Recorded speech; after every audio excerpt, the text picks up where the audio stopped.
today we're going to look at 2 chapters of the book of Job, and we're going to do that. We're not going to read them all, of course, but I've entitled my message Just 2. Not because there's 2 chapters. My wife has told me that I need to drink more water. My voice gets dry after a while. And I'm preaching and I'm not even thinking about it.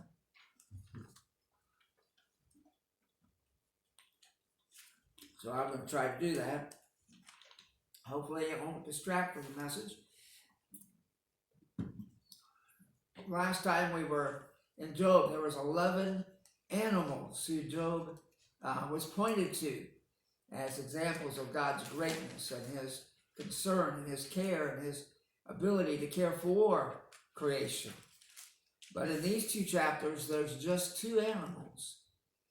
And I wonder why God chose these 2 animals. If we were going to choose 2 animals to make examples of, we might make an example of the lion, or maybe the eagle, or maybe the elephant, or something like that. But God chose 2 unusual animals. And why did he do that? At the end, we're going to find out why. So I want you to turn to someone beside you and say, I'm glad I came today. Because you could have said, well, it's just to the book of Job today, and that's kind of boring. I don't need to hear that stuff. But when we get to the end, we're going to have a surprise ending that is going to knock your socks off. I think it will. I didn't get this in any commentary or anything. The Lord opened up to me, and I hope that it will bless you today as to why these 2 animals were chosen. So we're going to start here. We have, hey, it's yellow. It's yellow. Hey, wonderful. Now, Bobby said it's still orange, but he was just wanting to surprise me. It's yellow today. Yay. Okay. So, at first, we're going to find out that Job starts out by replying to the Lord. It says, moreover, the Lord answered Job and said, shall he that contendeth with the Almighty instruct him? He that reproveth God, let him answer it. Job had been boasting to his friends throughout this book that when God sat down in the courtroom and he was able to ask God some questions, and he'd get some answers out of God, and he was going to show him that he wasn't doing right. God says, can you really contend with me? Can you really argue with me? Can you really do that? So he says, who's going to reprove God? And so Job here has a wonderful answer to that question. Then Job answered the Lord and said, behold, I am vile. What shall I answer thee? I will lay my hand upon my mouth. Once I have spoken, but I will not answer, yea, twice, but I will proceed no farther. Now we find that Job,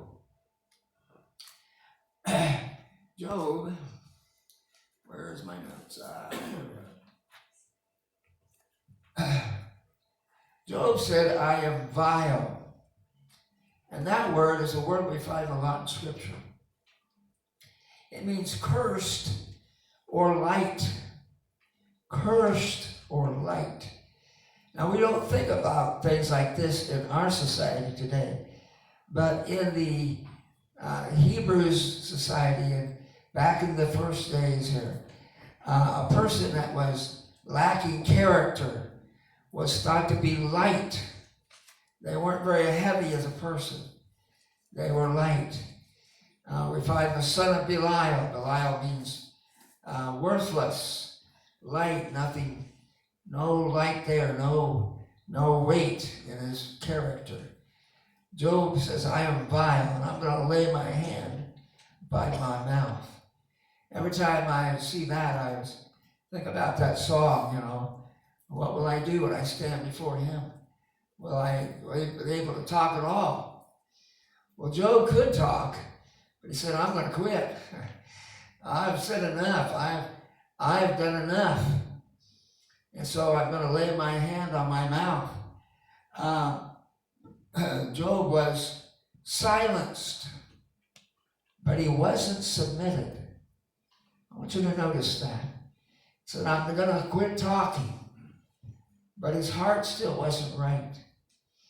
And we're going to see that these two animals are going to lead Job to submission of the Lord. And so Job says, I'm going to quit talking. I've spoken once and then twice.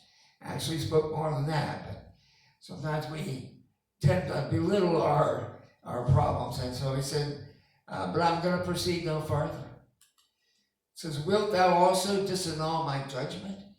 Wilt thou condemn me, that thou mayest be righteous?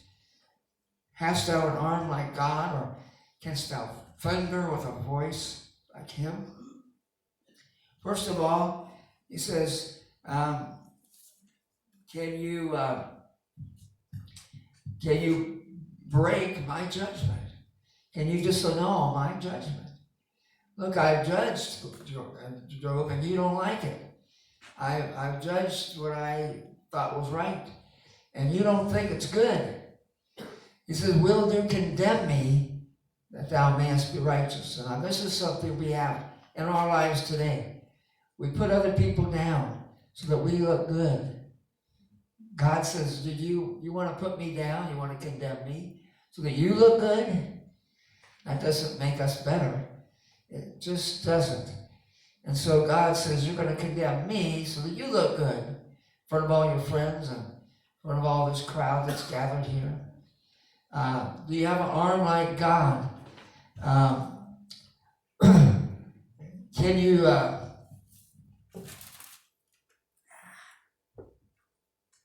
Okay.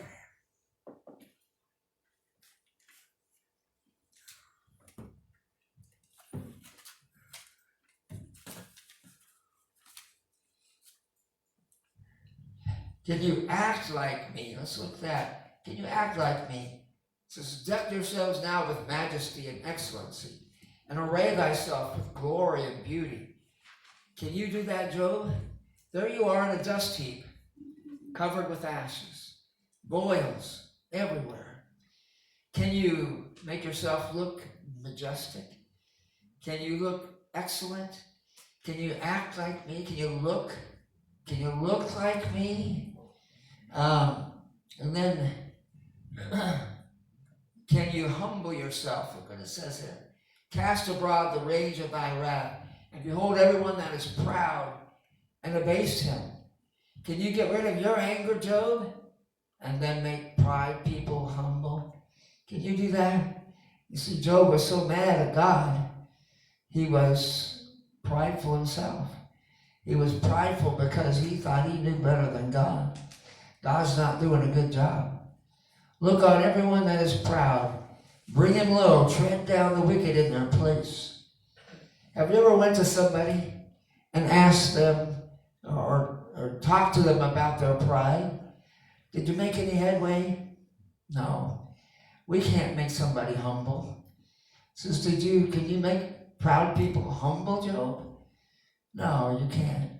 They just get more prideful. They just get more set in their ways. Can you do that, Job? Now, verse 13. Hide them in the dust together and bind their faces in secret. Then will I also confess unto thee that thou own right hand can save thee. Can you bring someone to death? Can you judge them and bring them to the grave? If you can do that, then you can save yourself, Job. But Job couldn't do that. He couldn't make death come to those who even deserved it. So he says, then your own right hand can save you. But Job couldn't do that. All right, so we're going to get into one of these first of his animals. It says, behold now behemoth, which I made with thee. He eateth grass as an ox. Lo, now his strength is in his loins, and his force is in the navel of his belly.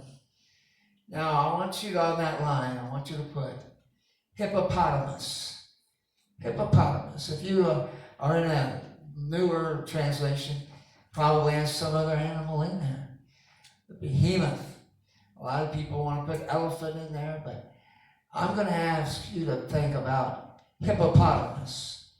Now, that's not something we would use if we were going to say, let's look at the glory of God.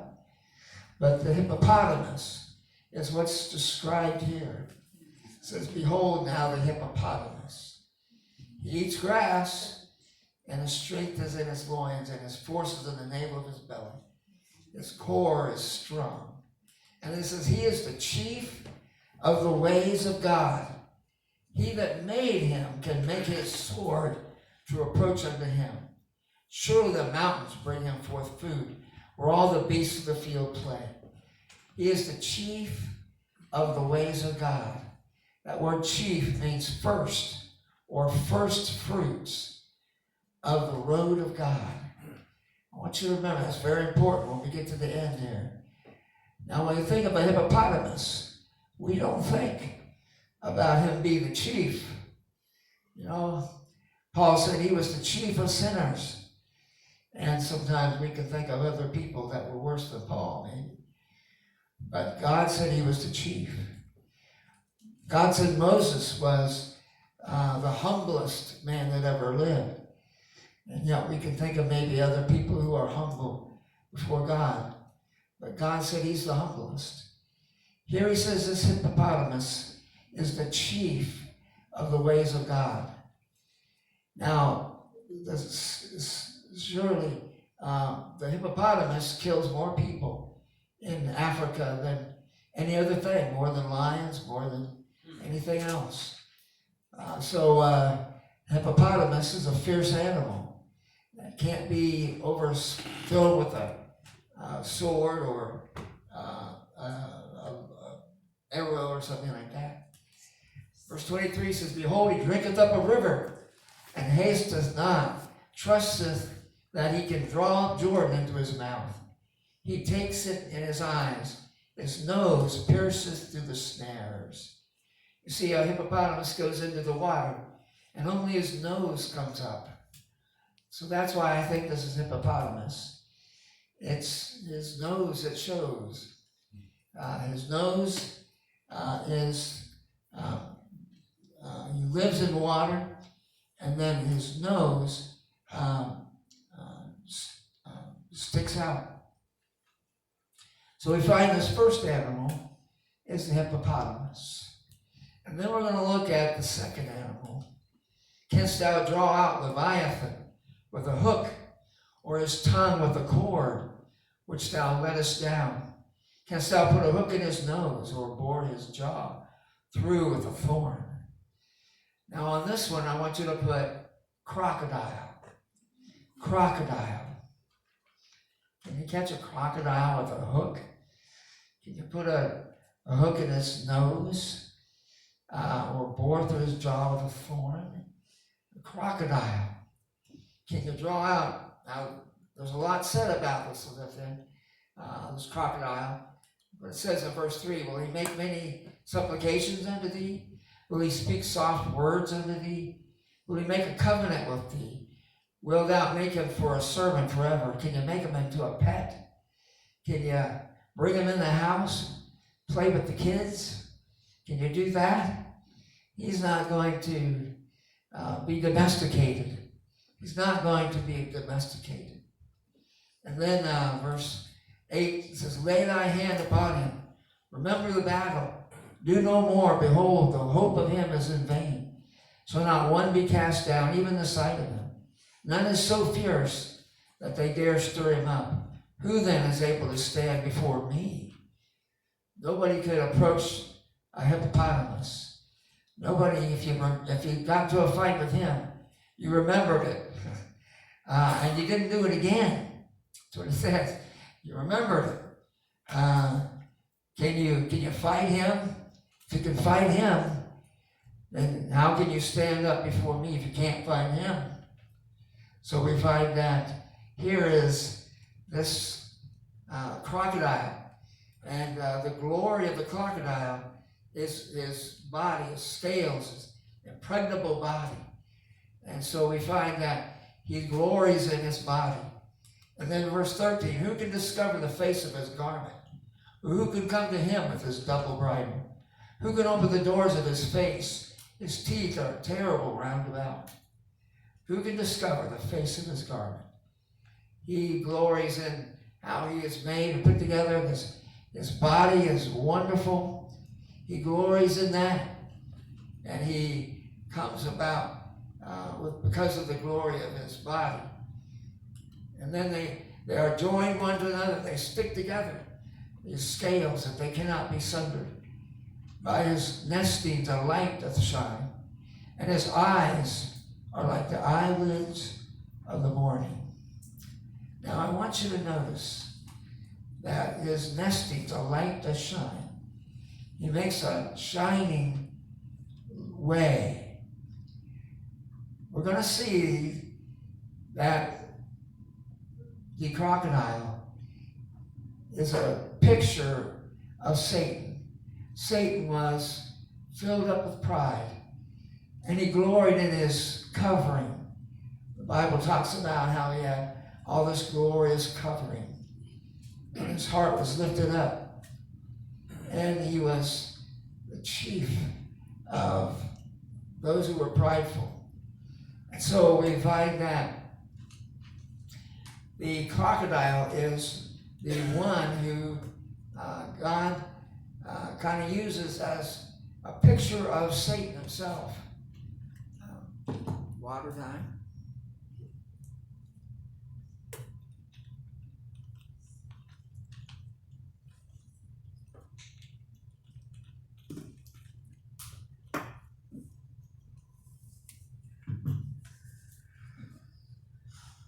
So in verse 32, he maketh a path to shine after him. One would think the deep to be holy. Upon earth there is not his like. It was made without fear. Behold all high things. He is a king over all the children of pride. Now here is, again, a shining path. Jesus talked about two paths. One that was well lit, and one that was wide, and one that was able to have a lot of people travel on it. But we find that he is the king over all the children of pride. Satan is that. Pride was found in his heart. And when he lifted himself up, he was rejected. Remember back to the hippopotamus. He was the chief of the ways of God. The hippopotamus is a symbol of Jesus. And the two paths. Yes, there's a path that Jesus takes us on. And there's a path that Satan takes us on. So right here, at the end of this book, we find Jesus and Satan contrasted here. Even before the Gospels, even before the Old Testament was written, Jesus and Satan are contrasted here. I think it's wonderful that God put a picture of the gospel right here in these two animals. So we see that the animal that is the hippopotamus is Jesus. He's the chief. He's the firstborn of many brethren. It's exactly what the hippopotamus was, the firstborn of the way. He died and rose again, and he leads us on the way, the path that is for us. But Satan, he has a shining way. He has a way that will entice the world, and so many people follow it. So I hope that surprised you, that Jesus and Satan were pictured here. The end of Job. When Job gets the idea of the gospel, we're going to find out what happens next time we come back to Job. And it's going to be the last chapter. I know, don't everybody yay and cheer and all that stuff. But it's going to be the final chapter of the book of Job. Okay. We're going to bring Bob up.